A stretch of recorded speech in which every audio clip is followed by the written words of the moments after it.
السلام علیکم ورحمۃ اللہ وبرکاتہ۔ وعلیکم السلام ورحمۃ اللہ وبرکاتہ۔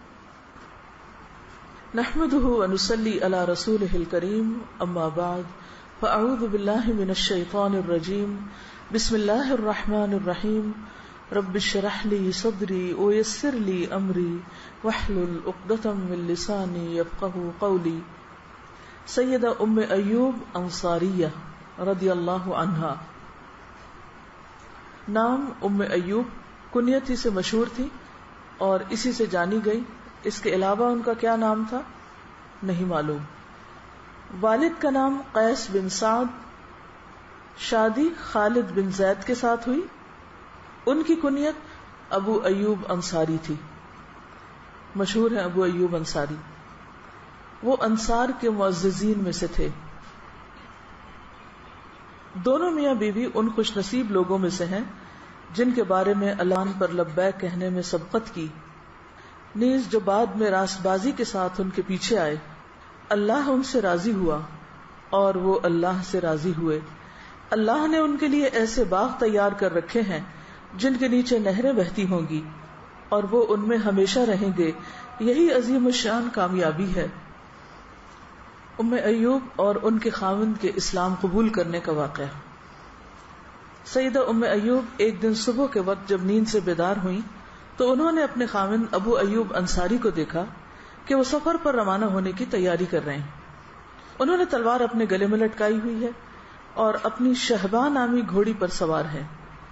جب انہوں نے اپنے خاوند سے پوچھا کہ کہاں جا رہے ہیں تو اس نے بتایا کہ وہ مکہ معظمہ جا رہا ہے تاکہ اس نبی کا دیدار کر سکے جس کا وہاں ظہور ہوا ہے، اور وہ لوگوں کے پاس ایک نیا دین لائے۔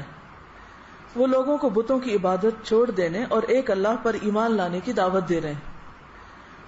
ام ایوب نے اپنے خاوند کو الوداع کیا اور پھر وہ خود کلامی کا انداز اپناتے ہوئے اپنے آپ سے باتیں کرنے لگی، اور ان کی یہ خواہش سر اٹھانے لگی کہ کاش یہ نبی اپنی حکمت و دانش سے کام لیتے ہوئے اس شریعت کے ذریعے جسے وہ لے کر آئے ہیں اوس اور خزرج کے درمیان بھڑکنے والی لڑائی کی آگ کو بجھا دیں۔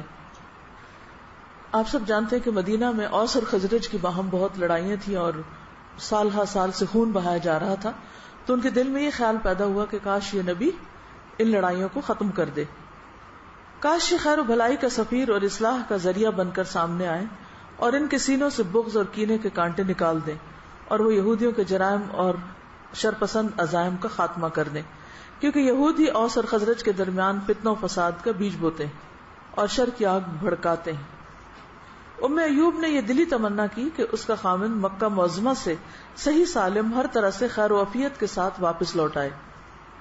ام ایوب اپنے خاوند کی واپسی کا انتظار کرنے لگی۔ خاوند کی زیادہ دیر اپنے گھر سے غائب رہنے کی وجہ سے ام ایوب کے دل میں اندیشوں کے طوفان بپا ہونے لگے، اضطراب اور وسوسوں کے جھکڑ چڑھنے لگے۔ وہ خود کلامی کا انداز اپناتے ہوئے اپنے آپ سے پوچھنے لگی کہ میرا شوہر کب لوٹ کر گھر آئے گا۔ بہت دنوں کی جدائی کے بعد ایک دن ام ایوب اپنے دروازے پر دستک کی آواز سنتی ہے۔ اسے محسوس ہوا کہ دروازے پر ان کا خاوند دستک دے رہا ہے، کیونکہ اس کے دروازے کھٹکھٹانے کا انداز دوسروں سے مختلف تھا۔ یہ دستک اس بات کی دلیل تھی کہ اس کا خاوند صحیح سالم سفر سے واپس لوٹ آیا۔ انہوں نے جلدی سے بڑھ کر دروازہ کھولا تو چہرے پر مسرت اور شادمانی کے آثار دیکھ کر خوش ہو گئی۔ وہ چاہتی تھی کہ پہلے وہ قدرے آرام کر لیں اور سفر کی تھکاوٹ اتار لیں، لیکن ابو ایوب کا دل چاہتا تھا کہ وہ پہلی فرصت میں اپنی بیوی کو مسرت بھری خبروں سے آگاہ کرے، یعنی جو نبی صلی اللہ علیہ وسلم کی ملاقات سے انہوں نے جو خوشی حاصل کیا وہ شیئر کرے۔ اسے یہ مناسب معلوم نہیں ہوتا تھا کہ نبی صلی اللہ علیہ وسلم کے بارے میں خوشگوار معلومات فراہم کرنے کے سلسلے میں وہ تاخیر کرے، یعنی لیٹ کرے۔ ابو ایوب نے اپنی بیوی کو بتایا کہ کس طرح اس کی اور اس کے ساتھیوں کی رسول اللہ صلی اللہ علیہ وسلم سے ملاقات ہوئی اور وہ تمام آپ کے شیریں کلام سے کس طرح لطف اندوز ہوئے ہیں۔ رسول اللہ صلی اللہ علیہ وسلم کی مٹھاس بھری گفتگو نے کس طرح ان کے دلوں کو اپنا اسیر بنایا اور کس طرح ان کے دلوں میں اعتماد کی فضا پیدا کی۔ کس طرح ہم سب آپ صلی اللہ علیہ وسلم کے پیش کردہ شرعی احکامات پر ایمان لائے، آپ کی تصدیق کی، اور کس طرح سب نے اللہ تعالیٰ کی اطاعت اور رسول اللہ صلی اللہ علیہ وسلم کی مدد کے معاہدے پر آپ کی بیعت کی۔ ابو ایوب نے بھی اپنی بات ابھی مکمل نہ کی تھی کہ اس کی بیوی ام ایوب کا چہرہ خوشی سے چمک اٹھا اور اس کی باتوں نے ام ایوب کے دل پر گہرا اثر کیا اس نے بے ساختہ انداز میں کہا کہ میں نے اپنا چہرہ اللہ کے سپرد کر دیا، اور پھر والہانہ انداز میں کہنے لگی کہ اشہد ان لا الہ الا اللہ و اشہد ان محمد رسول اللہ، میں گواہی دیتی ہوں کہ اللہ کے سوا کوئی حقیقی معبود نہیں، اور میں گواہی دیتی ہوں کہ محمد صلی اللہ علیہ وسلم اللہ کے رسول ہیں۔ ام ایوب نے اپنی زندگی کے خوشگوار دن ابو ایوب کے ساتھ شاداں و فرحاں گزارے۔ وہ اس کی رائے پر اعتماد کرتی رہیں اور دانش مندی کی معترف رہیں۔ انہیں اس بات کا بھی اعتراف تھا کہ اس کا خامند اس کے ساتھ خیر و بھلائی کا ارادہ رکھتا ہے۔ اب ابو ایوب نے ایک ایسے دین کو اپنا لیا ہے جو لوگوں کے تمام حالات کو سنوارنے کا باعث ہے، اور اپنے فیض کے چشموں سے انہیں سیراب کرنا چاہتا ہے۔ اب بھلا وہ اپنے خامند کی پیروی کیوں نہ کرے گی؟ کلمہ شہادت پڑھ کر دائرہ اسلام میں داخل ہونے کے بعد ام ایوب نے یہ محسوس کیا کہ اسے سعادت نے ڈھانپ لیا ہے، اور اسے ایسا امن اور سکون میسر آیا ہے جو اس سے پہلے کبھی نصیب نہیں ہوا۔ قدرتی بات ہے کہ ایمان کے بغیر دل کے اندر ایک خلا ہوتا ہے، اور جب انسان کو شعوری ایمان نصیب ہوتا ہے تو ایک سکون نصیب ہوتا ہے۔ اور اسلام تو ویسے ایک امن کا دین ہے، اور انسان جب اسلام میں داخل ہی ہوتا ہے تو امن میں آ جاتا ہے، اور جیسے وہ خود امن میں آتا ہے تو اس کے دل میں بھی ایک طرح سے امن اور چین آ جاتا ہے۔ سیدنا مصعب بن عمیر اسد بن زرارہ کے گھر مہمان بن کر ٹھہرے۔ کون تھے مصعب بن عمیر؟ انصاری تھے یا مہاجر؟ ہاں۔ نبی صلی اللہ علیہ وسلم نے ان کو مدینہ والوں کو قرآن سکھانے کے لیے بھیجا تھا، تو انہوں نے پہلے خود کچھ پڑھا ہوگا تو تبھی آ کے سکھایا نا، یا کوئی قرآن پاک کا نسخہ لے آئے تھے، کوئی مصحف وغیرہ ساتھ، اور اسے دیکھ دیکھ کے پڑھاتے رہتے تھے۔ ہاں، کیا پڑھاتے ہوں گے، کیسے پڑھاتے ہوں گے؟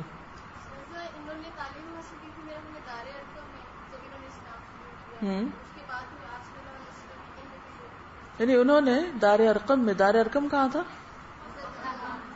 مکہ میں تھا، ٹھیک ہے، جہاں مسلمان اکٹھے ہوتے تھے، حرم کے قریب ہی تھا، تو وہاں پر یہ لوگ جمع ہوتے تھے، جتنا بھی قرآن مجید نازل ہوتا تھا وہ اس کو باقاعدہ سیکھتے تھے۔ تو سیکھنے کا دور جو ہے یہ بہت ابتدائی دور سے شروع ہو گیا تھا۔ اب یہ سیکھ رہے تھے، اور سیکھتے سیکھتے جب اس قابل ہو گئے کہ اب دوسروں کو سکھا سکے، تو مدینہ کے لوگ جو خود آئے اور انہوں نے بیعت کی اور اسلام قبول کیا، حج کے موقع پر اکثر لوگ آتے تھے، تو پھر آپ صلی اللہ علیہ وسلم نے مدینہ میں اسلام کی تبلیغ اور قرآن کی تعلیم دونوں کاموں کے لیے آپ کو بھیجا تھا۔ تو مصعب بن عمیر کہاں آ کر رہے تھے؟ اسد بن زرارہ کے گھر۔ یہ انصاری تھے، اور لوگوں کو قرآن پڑھ کر سنایا، انہوں نے دین کے احکامات سمجھائے۔ تو ابو ایوب بھی ان لوگوں میں سے ایک تھے۔ وہ سیدنا مصعب بن عمیر کی مجالس میں باقاعدگی سے حاضر ہوتے تھے، تاکہ ان کی محفلوں میں جو قرآنی آیات پڑھی جاتی ہیں انہیں سن کر یاد کر لیں۔ سب صحابہ کا تقریباً یہی طریقہ تھا، کیونکہ لکھا ہوا تو کہیں موجود نہیں تھا، لکھا ہوا اگر تھا بھی تو وہ اس طرح پبلکلی اویلیبل نہیں تھا، تو میجورٹی جو مسلمانوں کی تھی وہ اپنے اپنے حصے کا یاد کر لیتے تھے، اور نبی کریم صلی اللہ علیہ وسلم کی احادیث کی سماعت اور دینی احکامات سے روشناس ہو جائیں۔ ابو ایوب انصاری کا یہ معمول تھا کہ جو کچھ وہ نبی صلی اللہ علیہ وسلم کی زبان مبارک سے سنتے اسے اپنی بیوی ام ایوب اور اپنے دوسرے ساتھیوں کو بتاتے، اور طریقہ بھی یہی ہوتا ہے، دین اسی طرح پھیلا ہے کہ انسان جو سنے، جو اچھی بات جانے، وہ دوسروں کے ساتھ شیئر کرے۔ نبی کریم صلی اللہ علیہ وسلم کی مدینہ منورہ کی طرف ہجرت۔ ایک دن صبح کے وقت مدینہ منورہ کے باشندوں نے نیند سے بیدار ہوتے ہی یہ خوشگوار خبر سنی کہ سید البشر نبی صلی اللہ علیہ وسلم مکہ معظمہ کو چھوڑ کر مدینہ منورہ تشریف لا رہے ہیں، یعنی ہجرت ہو رہی ہے۔ اب چاہیے کہ مدینہ ان کے استقبال کے لیے اپنے بازو پھیلا دے، اور مدینہ منورہ کے تمام مرد و زن اور بچے آپ کو خوش آمدید کہنے کے لیے اپنے گھروں سے نکل پڑے اور آپ کا احسن انداز میں استقبال کریں۔ نبی کریم صلی اللہ علیہ وسلم اپنے ساتھیوں کے ہمراہ دھیرے دھیرے مدینہ منورہ کے قریب آ رہے تھے۔ لوگوں نے اس تاریخی موقع پر گھروں میں بیٹھ کر رسول اللہ صلی اللہ علیہ وسلم کی آمد کا انتظار کرنے سے انکار کر دیا، یعنی کہ وہ گھر میں نہیں بیٹھنا چاہتے تھے بلکہ باہر جا کر استقبال کرنا چاہتے تھے۔ وہ آپ کے دیدار کے لیے دیوانہ وار اپنے گھروں سے باہر نکلے تاکہ استقبال کرتے ہوئے آپ کے ساتھ مدینہ میں داخل ہوں۔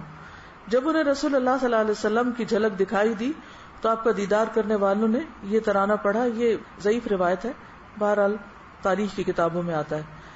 طلع البدر علینا من ثنیات الوداع وجب الشکر علینا ما دعا للہ داعی ایها المبعوث فینا جئت بالامر المطاع جئت شرفت المدینہ مرحبا یا خیر داعی۔ ہم پر 14ویں کا چاند جنوبی پہاڑوں سے طلوع ہوا ہے. ہم پر اللہ کا شکر ادا کرنا واجب ہے. کیسا عمدہ دین اور یہ تعلیم ہے. اے ہم میں مبعوث ہونے والے، تیری اطاعت ہم پر فرض ہے.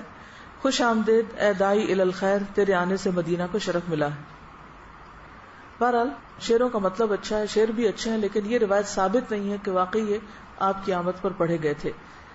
اس کے برعکس ایک اور روایت ہے جس میں یہ ملتا ہے، اور اس میں نبی صلی اللہ علیہ وسلم کا نام بھی ہے کہ نحن جوار من بنی النجاری یا حبذا محمد من جاری.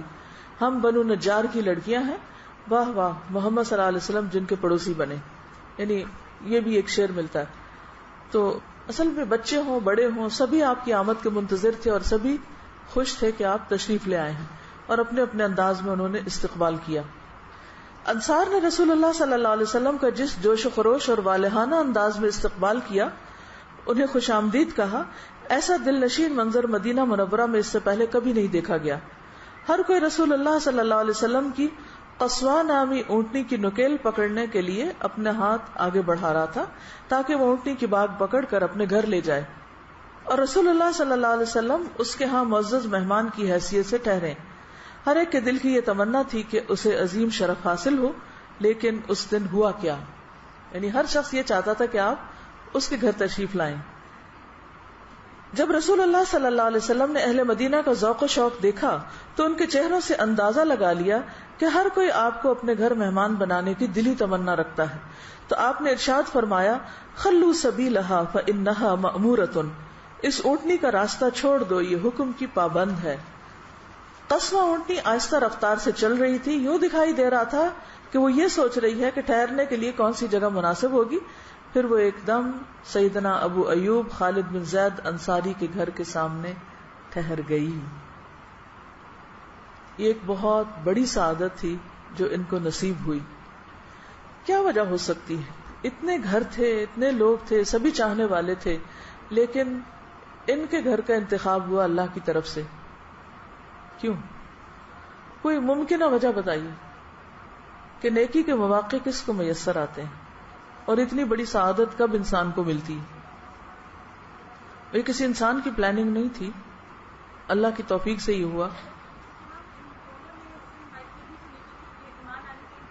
ایک چیز یہ کہ دونوں ہسبینڈ وائف نے نبی صلی اللہ علیہ وسلم کے بارے میں جب سنا تو ایمان لانے میں دیر نہیں کی، پہل کی اور بغیر کسی رکاوٹ کے اسلام قبول کر لیا. ایسا ہی نہیں جیسے مکہ میں سب سے پہلے حضرت ابو بکر رضی اللہ تعالیٰ عنہ نے بغیر کسی رکاوٹ کے اسلام قبول کر لیا.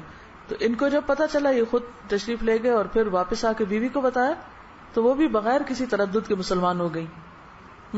یعنی نتیجہ یا قاعدہ کیا نکلا کہ جو شخص نیکی کے کسی ایک کام میں پہل کرتا ہے، آگے بڑھتا ہے، تو اللہ تعالیٰ اس کے لیے نیکی کے اور دروازے بھی کھول دیتے ہیں. اور اس کے برعکس جو شخص نیکی کے کام میں سستی کرتا ہے، پیچھے رہتا ہے، تو پیچھے رہنے والے پھر پیچھے ہی رہ جاتے ہیں. والسابقون السابقون کیا مطلب ہے؟ آگے جانے والے ہی آگے جانے والے ہیں. اگر آپ چاہتے ہیں کہ آگے بڑھیں، آگے نکلیں، تو پھر آگے بڑھنے والے بنیں. آگے بڑھیں بھی صحیح، صرف سوچتے نہ رہ جائیں. کیا سمجھ میں آیا؟ اسی پہلو پہ بات کیجیے. نیکیوں میں سبقت لے جانے کے موضوع پر بات کیجیے.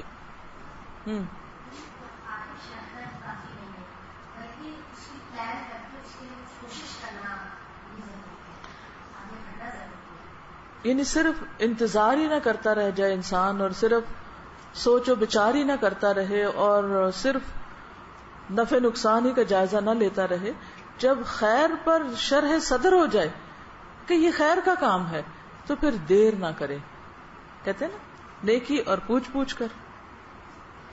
کیونکہ ایک وقت ہوتا ہے جب انسان موٹیویٹڈ ہوتا ہے، اللہ کی طرف سے اس کا دل کھل جاتا ہے، شرح صدر ہو جاتا ہے.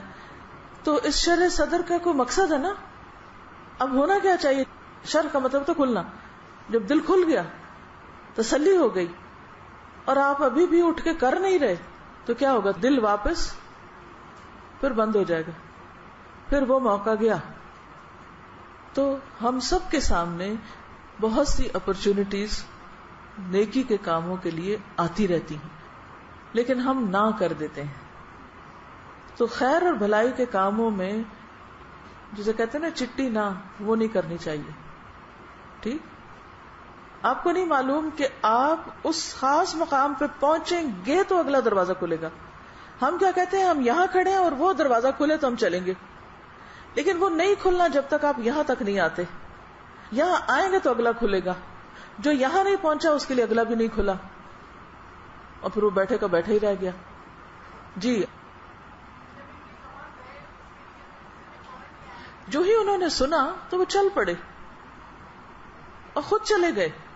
ایک تو یہ ہو سکتا تھا نا کہ اچھا ان کا نمائندہ آ گیا ہے بس کافی ہے، اور ایک یہ کہ وہ خود جا کے دیکھتے، خود مل کے آتے ہیں. اور یہ سفر کوئی خطرے سے خالی نہیں تھا. یعنی نبی صلی اللہ علیہ وسلم ایسے دشمنوں میں گھرے ہوئے تھے کہ کوئی ان سے ملاقات کرنے آتا تو لوگ اس کے بھی پیچھے پڑ جاتے تھے. بہت رسکی ملاقات تھی. یہ اس طرح کا مکہ مدینہ نہیں تھا جیسے آج کل آپ جاتے ہیں اور امن امان میں رہتے ہیں. اور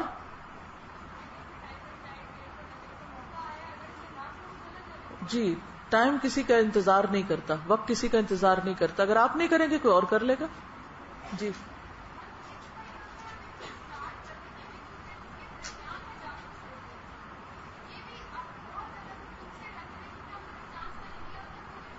جی ہاں، بعض اوقات ہم ایک نیکی کا کام شروع کر دیتے ہیں اور عین بیچ میں جا کے اس کو چھوڑ دیتے ہیں، تو پھر کیا ہوتا ہے، اگلے مواقع آپ کے ہاتھ سے چلے جاتے ہیں، منزل تک تو نہیں پہنچے آپ. جی جی ہاں، نیکی کے لیے بہت مناسب وقت اور حالات اور ماحول اور فیسلٹیز کا انتظار نہیں کرنا چاہیے، کیونکہ ہم اس کے لیے بڑی ٹرمز اینڈ کنڈیشنز رکھ دیتے ہیں. جب ایسے حالات ہوں گے، جب ایسے مواقع ہوں گے، جب یہ مشکل ہٹ جائے گی پھر میں چلوں گا. جی جی، جب آپ بڑھتے ہیں اس کی طرف تو تبھی کھلتا ہے. اب مثلاً کئی ڈورز ہوتے ہیں نا آٹومیٹک ہوتے ہیں، لیکن وہ کب کھلتے ہیں؟ جب آپ ان کے قریب جا کے کھڑے ہوتے ہیں تو کھلتے ہیں، تو پھر آپ داخل ہو جاتے ہیں. تو اسی طرح جب آپ نیکی کی طرف رخ کر لیتے ہیں، سٹیپ بائی سٹیپ آگے بڑھتے جاتے ہیں، تو پھر وہ کھلتے جاتے ہیں دروازے. جی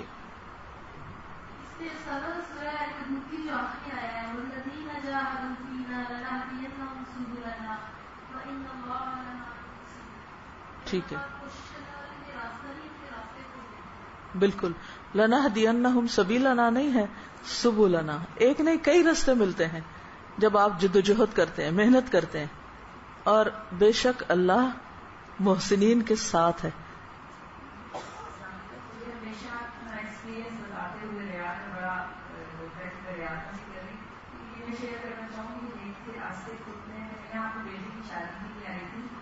سارے لوگ کہہ رہے وقت بہت کم ہے، تمہیں کام نہیں ہوں گے تو تم کدھر اللہ چل پڑی ہو نا، روز چل جاتی ہو، تیز جاتی ہو.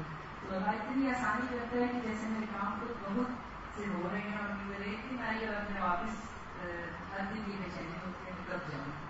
اور سر خاندان والے بہت کرٹیسائز کر رہے ہیں، لیکن جیسے میرے کام تو بہت سے سارے ہو رہے ہیں اور میں یہاں الحمدللہ، میرے کام ہو رہے ہوتے ہیں. کیونکہ اللہ کی مدد شامل حال ہو جاتی.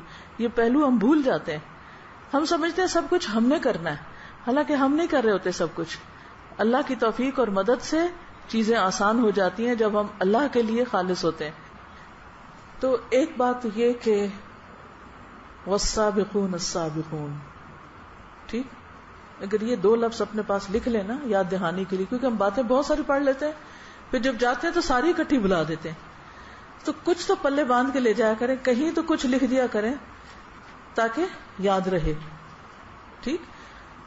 اور کیا خوبی ہو سکتی ہے کہ جس کی بنا پر یہ اونٹنی آپ کے دروازے پہ آ بیٹھی. ہوتا نا کہ ایک خیر آ رہی ہوتی، اب اتنے سارے لوگوں میں وہ اس گھر میں اتر آتی ہے خیر. واہ، اور وجوہات بھی تلاش کریں.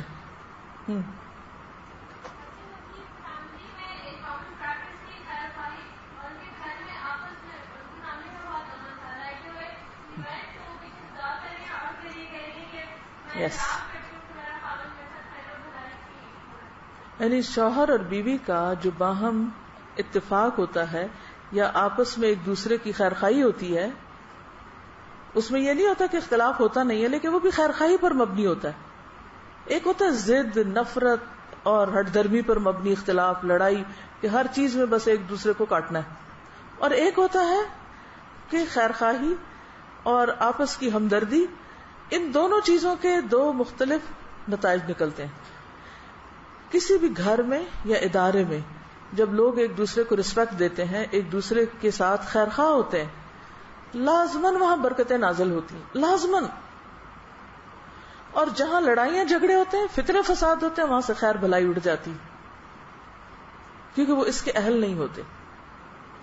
تو باہمی اتفاق چاہے میاں بیوی کا ہو، چاہے خاندانوں کا ہو، چاہے اداروں کا ہو، چاہے ملک کے اندر مختلف جو لوگ ہیں ان کا ہو، اس سے ترقی کے دروازے کھلتے ہیں، خیر و بھلائی کے دروازے کھلتے ہیں، نیکی کے مزید مواقع ملتے ہیں، اور اگر خیر خواہی اٹھ جاتی ہے تو نیکی کے مواقع بھی چھن جاتے ہیں۔ یہ نیکی کی توفیق ہونا یا نیکی کا جو موقع ملنا ہے، یہ ایسا نہیں کہ یہ ہم پیدائشی ساتھ لے کر آئے ہوئے ہیں کہ یہ سب کچھ ہماری ملکیت ہے، ٹھیک ہے۔ جب ہم جیسے سابقون السابقون ہے، تو اسی طرح برکت جو ہے وہ کہاں اترتی ہے؟ جو باہم اتفاق کرنے والے ہوتے ہیں، باہم خیر خواہی کرنے والے ہوتے ہیں۔ اب مثلا ایک بیوی اگر شوہر کے ساتھ ہر وقت اس بات پہ لڑائی کر لے کہ تم مہمان کیوں لاتے ہو، یا فلاں آیا تو پھر خیر نہیں، یا تمہارے ماں باپ کیوں گھر میں رہتے ہیں، یہ کسی اور جگہ کیوں نہیں جاتے، یا تم غریبوں کو کیوں اتنا دیتے ہو، یا وغیرہ وغیرہ، کئی چیزوں پہ لڑائیاں کس چیز پہ ہوتی ہیں میاں بیوی میں؟ کس چیز پہ ہوتی ہیں؟ انہی باتوں پہ ہوتی ہیں نا۔ عورتیں کب بڑبڑاتی رہتی ہیں؟ جب شوہر گھر سے چلے جاتے ہیں۔ ابو ایوب گھر سے گئے تو ان کی بیوی نے کیا کیا؟ کوئی نیگیٹو ری ایکشن نہیں ہے یہاں، روکا بھی نہیں، جانے بھی دیا، اور اس کے بعد اچھی بات سوچی۔ اچھا، اور کس چیز پہ لڑائی ہوتی ہے گھر میں؟ کہ مہمان کیوں لا رہے ہیں، اس بات پہ عام طور پہ لڑائی ہوتی ہے میاں بیوی کے درمیان، کہ آپ کا یہ دوست روز کیوں آ جاتا ہے، ایسا کیوں ہو جاتا ہے، وہ کیوں ہو جاتا ہے، آپ اس کو کیوں پیسے دے رہے ہیں فلاں رشتے دار کو، اس کے لیے کیوں کر رہے ہیں یہ؟ کیونکہ انسان حریص ہے، وہ کہتے ساری خیر مجھے ملے اور میری بچوں کو ملے اور کوئی شریک نہ ہو، اور ذرا بھی شوہر اپنی کمائی کا ادھر ادھر کچھ بھی دینے لگے تو عموماً عورتوں سے برداشت نہیں ہوتا۔ ایسے گھروں میں بھی عموماً خیر و بھلائی برکت کم ہی ہوتی ہے۔ جہاں تک بزرگوں کا تعلق ہے گھر میں، حدیث میں آتا ہے البرکۃ مع اکابرکم، برکت تمہارے بڑوں کے ساتھ ہوتی ہے، البرکۃ مع اکابرکم۔ اب جو بوڑھے لوگ ہوتے ہیں وہ آپ کو کوئی کام نہیں کر کے دے سکتے، لیکن وہ آپ کے لیے دعائیں کرتے ہیں، ان کا وجود ہی گھر میں خیر و بھلائی کا باعث ہوتا ہے۔ لیکن کتنی لڑکیاں اس بات کو سمجھتی، عموماً کس بات پہ تنگ ہو جاتی کہ اچھا فلاں جگہ ساس کے ساتھ رہنا پڑے گا، رشتے سے انکار کر دو۔ تو دل چھوٹے ہوتے ہیں نا جب، تو پھر خیر و بھلائی اور برکتیں نہیں آتی۔ جو بڑے دل والے ہوتے ہیں، جن کے اندر وسعتیں ہوتی ہیں، اللہ تعالیٰ ان کے لیے اور خیر و بھلائی کے دروازے کھول دیتا ہے۔ اگر ام ایوب اس کردار کی مالک ہوتی کہ وہ مہمانوں کے آنے پر اپنے شوہر سے لڑتی، تو کیا نبی صلی اللہ علیہ وسلم کی اونٹنی وہاں بیٹھ سکتی تھی؟ قطعاً نہیں بیٹھ سکتی تھی۔ اور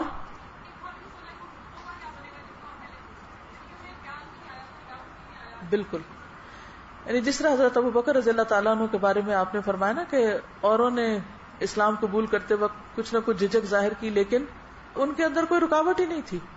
تو یہاں بھی انہوں نے ایک لمحے کے لیے پیچھے پلٹ کے نہیں دیکھا کہ ہم کس کو پکارتے تھے اور کس کو مانتے تھے، اور بیوی کے سامنے صرف آ کے بتا ہی رہے ہیں تو وہ خود ہی مسلمان ہو جاتی۔ تو اس سے اندازہ لگایا نا کہ فطری طور پر کتنی زیادہ خیر تھی ان کے اندر۔ تو ہم نے اپنے لیے کیا سیکھا؟ نیکی اور خیر کے مواقع میں پیچھے نہیں رہنا۔ مثلاً کون سا خیر کا موقع ہو سکتا ہے کہ کوئی بہت بڑی شخصیت ہمارے گھر آئے، یہ سیکھا۔ نیکی کے مواقع کون کون سے ہو سکتے ہیں عام طور پر جن سے فائدہ نہیں اٹھاتے؟ سلام میں پہلے سلام کا جواب دینا، اور جی جیسے انہوں نے جو سنا آ کے بیوی کو بتایا، اپنے دوستوں کو بتاتے تھے، تو یہ بھی خیر کے پھیلانے میں بھی دیر نہیں کرتے تھے. ایک بات پتہ چلی وہ دوسرے سے شیئر کر لی. اور یہ بھی ایک آپ کر سکتے ہیں. اور کون سے چھوٹے چھوٹے؟ یس، راستے سے گری پڑی چیز اٹھا لینا. ہاں، کسی کو پانی پلا دینا، کسی کے سامان اٹھانے میں ہیلپ کرنا. بالکل. اب مثلا راستہ جاتے ہوئے کوئی غریب چیز نظر آتی ہے آپ کو، کہ کوئی بچہ مثلا کچھ پھینک گیا ہے، یا کوئی چھلکا پڑا ہے، کوئی کچھ پڑا ہے، تو آپ کہتے ہیں اچھا وہ کل جمع دار آئے گا تو جھاڑو لگائے گا تو پھر یہ اٹھا لے گا. کیا کرنا چاہیے؟ چھوٹی چھوٹی چیزیں. اچھا بعض اوقات کوئی بھی آپ کو نہیں دیکھ رہا ہوتا. اصل نیکی وہ ہوتی ہے کہ جب کوئی بھی نہ دیکھ رہا پھر آپ کریں. یہ تو کوئی کام نہ ہو کہ سر پہ کوئی سوار ہو، یہ کرو وہ کرو تو پھر آپ کر دیں، جب سوار چلا جائے تو پھر آپ چھوڑ دیں. ہاں، تو اس لیے بہت ضروری ہے کہ اللہ کی خاطر، اللہ کی محبت میں چھوٹی چھوٹی نیکی کے مواقع کو ضائع نہیں ہونے دینا، آنکھیں کھول کر رکھنا، سستی کو دور بھگانا ہے.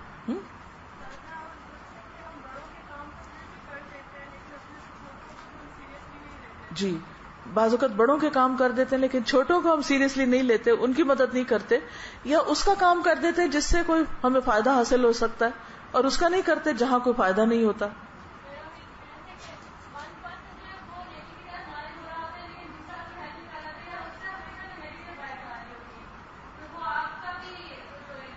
نیکی کا صحیح. لیکن ایک بات یاد رکھیے، ہم ایک خاص سچویشن کو کمپیئر کرنے لگتے ہیں نا، کہ اس کا ہسبینڈ ایسے ہے، اس کی بیوی ایسے، فلاں ایسے فلاں ایسے. لیکن یاد رکھیے اللہ تعالیٰ نے بڑا عدل کیا ہوا ہے. بعض اوقات ایک انسان کو ہو سکتا ہے اچھے پیرنٹس نہ ملے لیکن شوہر بہت اچھا مل جائے. بعض اوقات کسی کو شوہر اتنا کوآپریٹو نہیں ملتا لیکن بچے بڑے اچھے ہوتے ہیں اس کے. بعض لوگوں کے بچے اچھے نہیں ہوتے لیکن ان کو کہیں اور طرف سے بڑی اچھی سپورٹ مل جاتی. تو ہمیشہ یہ دیکھیے کہ اللہ تعالیٰ نے کس طرف سے آپ کو کہاں کیا مدد دی. جب کسی کے بارے میں بھی دل میں یہ آنے لگے نا کہ یہ شخص میری ہیلپ نہیں کرتا، یہ شخص میرے ساتھ خیر خواہ نہیں ہے، سنسیئر نہیں ہے، تو اس کا نتیجہ کیا ہوتا ہے؟ آپ کے دل میں غم آنے لگتا ہے، آتا ہے نا، تکلیف آنے لگتی ہے، پریشانی آنے لگتی ہے. اس کا علاج کیا ہوگا؟ کیا کریں گے اس وقت؟ فوراً سوچیں ان لوگوں کے بارے میں جو آپ کی ہیلپ کرتے ہیں، جو آپ کے لیے مددگار ہیں. آپ یقین کیجئے اسی وقت آپ کے زبان سے الحمدللہ الحمدللہ کے باقاعدہ لفظ نکلنے لگے گا کہ میں کیوں رہوں اس ایک شخص کے اس رویے پر؟ کیا یہ خدا ہے میرا؟ نہیں، اللہ ہے اور اللہ ضرور مدد کرے گا. میں کیوں اس بات کی حریص ہوں کہ اللہ اسی کے ذریعے میری مدد کرے؟ اللہ تو کسی کے ذریعے بھی میری مدد کر سکتا ہے، یا نہیں کر سکتا وہ؟ ہاں، تو پھر غم کرنے کی کیا ضرورت؟ ہم اس وقت زیادہ رنجیدہ رہتے ہیں نا جب ہم صرف شوہر کو ہی خدا بنا لیتے ہیں، یا صرف ماں باپ کو ہی سب کچھ سمجھتے ہیں، یا اسی وقت میں ہمیں ابھی ملنا چاہیے جو ملنا ہے، اور جو پیچھے ملا ہوتا ہے یا آئندہ ملنے والا ہوتا ہے اس پہ نظر نہیں ہوتی. تو نتیجہ کیا تھا کہ ہم رنجیدہ غمگین افسردہ کہ ہائے ہائے دنیا لٹ گئی، ہماری تو قسمت پھوٹ گئی. نہیں، آپ اپنی نظر اٹھائیں اور دیکھیں اللہ نے کیا کیا نعمتیں اور آپ کے لیے رکھی ہیں. یہ ایسا ہوتا کیوں ہے کہ بعضوں کا جس سے آپ کو توقع ہوتی ہے وہ آپ کے لیے کچھ نہیں کرتا؟ مثلا شوہر ہی ایسا کیوں ہوتا ہے کہ جس سے آپ توقع رکھتے ہیں وہ اپنی مدد کا ہاتھ کھینچ لیتا ہے؟ کیونکہ اللہ آپ کو آزماتا ہے کہ بھروسہ کس پر ہے.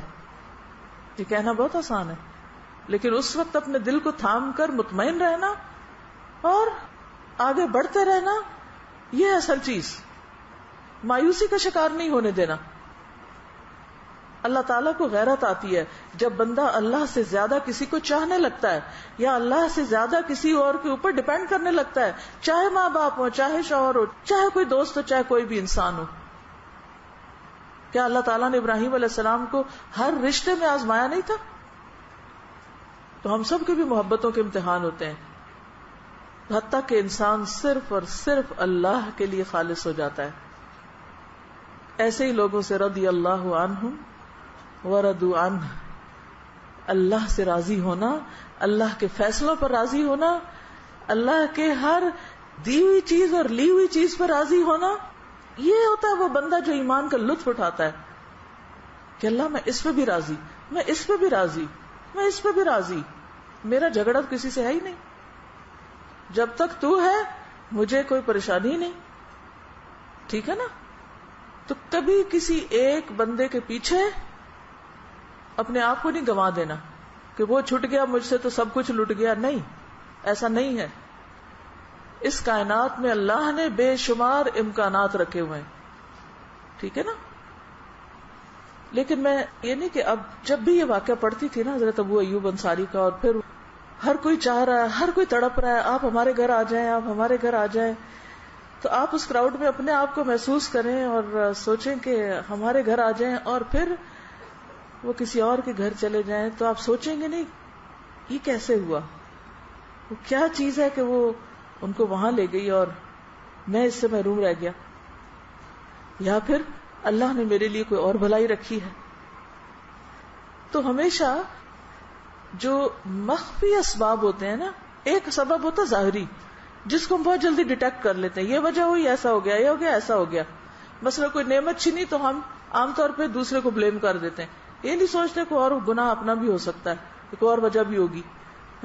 اسی طرح جب خیر و بھلائی ملتی ہے تو ہم سمجھتے شاید یہ ہمارا حق تھا، وی ٹیک اٹ فار گرانٹیڈ، ضروری نہیں کہ وہ ہمارا حق ہی ہے، کوئی وجہ ہوگی، وہ بھی ایک امتحان ہے. اب آپ دیکھیے کہ آگے کیا ہوتا ہے. ام ایوب رضی اللہ عنہا اونٹنی کے قدموں کی طرف دیکھ رہی تھی. وہ اس بات کا انتظار کر رہی تھی کہ دیکھتے ہیں کہ اونٹنی کا سوار کہاں ٹھہرتا ہے. جب انہوں نے دیکھا کہ اونٹنی اس کے گھر کے سامنے ٹھہر گئی ہے تو اس کی آنکھوں سے آنسو رواں ہو گئے. یہ خوشی کے آنسو تھے جنہیں وہ روک نہ سکی. بے انتہا خوشی کی بنا پر آنکھیں چھلک پڑی. خوشی اس بات پر تھی کہ آج دنیا کی عظیم ترین ہستی اس کے گھر میں مہمان بن کر ٹھہرے گی، اس کے آرام کی جگہ کو درست کرے اور اس کے لیے عمدہ کھانے کا اہتمام کرے. دراصل وہ سعادت اور خوشبختی کے نقطۂ عروج پر فائز ہو چکی تھی. اس نے سعادت کا آخری درجہ پا لیا تھا. سیدنا ابو ایوب انصاری جلدی سے آگے بڑھے تاکہ اپنے عظیم ترین معزز مہمان کا سامان اٹھا کر اندر لے جائیں. رسول اللہ صلی اللہ علیہ وسلم استقبال کرنے والوں اور خوش آمدید کہنے والوں کا دروازے پر کھڑے شکریہ ادا کر رہے تھے. ابو ایوب انصاری نے کہا، اے اللہ کے رسول، میرے ماں باپ آپ پر قربان ہوں، آپ کی ہمارے گھر تشریف آوری سے ہماری عزت و شرف کو 4 چاند لگ گئے ہیں، ہماری شان و شوکت اوج ثریا پر پہنچ گئی. ابو ایوب انصاری کا گھر 2 منزلہ تھا. ام ایوب نے بالائی منزل کو حضور صلی اللہ علیہ وسلم کی رہائش کے لیے مختص کیا. جب ابو ایوب رضی اللہ تعالیٰ عنہ نے رسول اللہ صلی اللہ علیہ وسلم کو آگاہ کیا کہ ہم نے آپ کی رہائش کے لیے اوپر کی منزل کا اہتمام کیا ہے، تو آپ نے نچلی منزل میں رہائش کو ترجیح دی. چونکہ نچلی منزل میں ملاقات کے لیے آنے والوں کے لیے سہولت تھی، یعنی جو بھی آپ کے ملاقاتی آئیں گے سب کو اوپر جانا پڑے گا، تکلیف ہوگی، تو نیچے والی ٹھیک ہے. اہل خانہ کو معزز مہمان کی خواہش کا احترام کرتے ہوئے اپنا موقف تبدیل کرنا پڑا. انہوں نے اس کو مائنڈ نہیں کیا، زبردستی نہیں کی. اچھا، ہم لوگوں میں یہ بھی بہت ہوتا ہے، جو بات ہم سوچ لیں نا کہ ہم نے ایسا کرنا ہے، مثلا کسی کے آنے پر یہ کمرہ اس کو دینا ہے، یا کھانا یہ کھلانا ہے، یا یہ چیز اس طرح کرنی، اور آنے والا اگر اس میں کمفرٹیبل نہیں تو ہم اس سے پھر ڈٹ جاتے ہیں مقابلے پہ. ہم کہتے ہیں نہیں یہ زیادہ اچھا ہے، کیونکہ ہم وہ زیادہ اچھا سمجھ رہے ہوتے ہیں. حالانکہ ہونا کیا چاہیے، اس سے کیا بات پتہ چلتی ہے اس واقعے سے، کہ انہوں نے آپ کے لیے اوپر کی جگہ رکھی ہوئی تھی، لیکن آپ صلی اللہ علیہ وسلم نے نیچے رہنا پسند کیا. تو انہوں نے کیا کیا، ضد لگا لی. کیا کیا، مان لیا کہ ٹھیک ہے. لیکن پھر کیا ہوا، تو رسول کسی معاملے کا فیصلہ کر دے تو پھر اسے اس معاملے میں خود فیصلہ کرنے کا اختیار حاصل ہے، اور جو کوئی اللہ اور اس کے رسول کی نافرمانی کرے گا تو وہ واضح گمراہی میں پڑ گیا. یعنی اللہ کے رسول صلی اللہ علیہ وسلم نے جب فیصلہ کر دیا تو انہوں نے اس فیصلے کو خوشی سے قبول کر لیا. پہلی رات رسول اللہ صلی اللہ علیہ وسلم نچلی منزل میں رہے. ابو ایوب اور ان کی بیوی بالائی منزل میں چلے گئے. دونوں نے سونے کا ارادہ کیا، لیکن انہیں یہ ناگوار محسوس ہوا کہ ہم اوپر ہیں اور آپ نیچے. وہ دونوں فجر تک جاگتے رہے، مسلسل پشیمانی میں مبتلا رہے، اور ایک اور جگہ پر آتا ہے کہ وہ گھر کے کونے میں ہو کے بیٹھے رہے. جب صبح ہوئی تو دونوں نیچے اترے، رسول اللہ صلی اللہ علیہ وسلم کی خدمت میں سلام عرض کی، اور ابو ایوب نے عرض کیا، اے اللہ کے رسول صلی اللہ علیہ وسلم، ہم ساری رات جاگتے رہے، ہمیں یہ اندیشہ لاحق رہا کہ کہیں ہماری وجہ سے آپ کو کوئی تکلیف نہ ہو اور ہم آپ اور وحی کے درمیان حائل نہ ہو جائیں.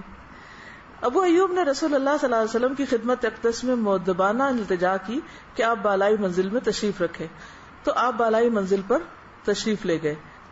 بہرحال آپ صلی اللہ علیہ وسلم نے جب دیکھا کہ گھر والے بالکل کمفرٹیبل نہیں ہیں تو پھر آپ نے ان کی بات مان لی. دونوں میاں بیوی اپنے معزز مہمان کی خدمت میں ہمہ مصروف ہو گئے. ان دونوں کی ہر ممکن کوشش تھی کہ رسول اللہ صلی اللہ علیہ وسلم کو پوری طرح راحت اور سکون میسر آئے. مسجد نبوی کے تعمیر ہونے اور اس کے ساتھ ملحق ازواج مطہرات کے حجروں کی تعمیر مکمل ہونے تک رسول اللہ صلی اللہ علیہ وسلم ابو ایوب کے گھر تشریف فرما رہے. ابو ایوب انصاری اور ان کی بیوی ام ایوب کو مبارک ہو کہ ان دونوں نے رسول اللہ صلی اللہ علیہ وسلم کی جی بھر کر مہمان نوازی کا شرف حاصل کیا. ابن ہشام کا بیان ہے کہ ایک روز بالا خانے پر پانی سے بھرا ہوا ایک برتن ٹوٹ گیا تو میاں بیوی اس خیال سے بے قرار ہو گئے کہ پانی بہہ کے نیچے چلا جائے گا اور آپ کو تکلیف ہوگی. تو گھر میں اوڑھنے کے لیے ایک لحاف تھا، انہوں نے جلدی سے وہ لحاف اٹھایا اور پانی کے اوپر رکھ کے اس کو اس سے جذب کر لیا، اور یہ نہیں سوچا کہ پھر ہم سوئیں گے کہاں. اس سے کیا پتہ چلتا ہے پھر ان کی کون سی کوالٹی خاص سامنے آ رہی ہے؟ اپنے اوپر دوسروں کو ترجیح دینا، اور ہاں وہی نیکی میں سبقت اور کام میں جلدی کے. یہ نہیں کہا کہ اچھا چلو پھر کوئی چیز ڈھونڈ کے لاتے ہیں پھر اس سے اس کو خوش کرتے ہیں، اب یہ کپڑا تو ہمارے اوڑھنے کا ہے.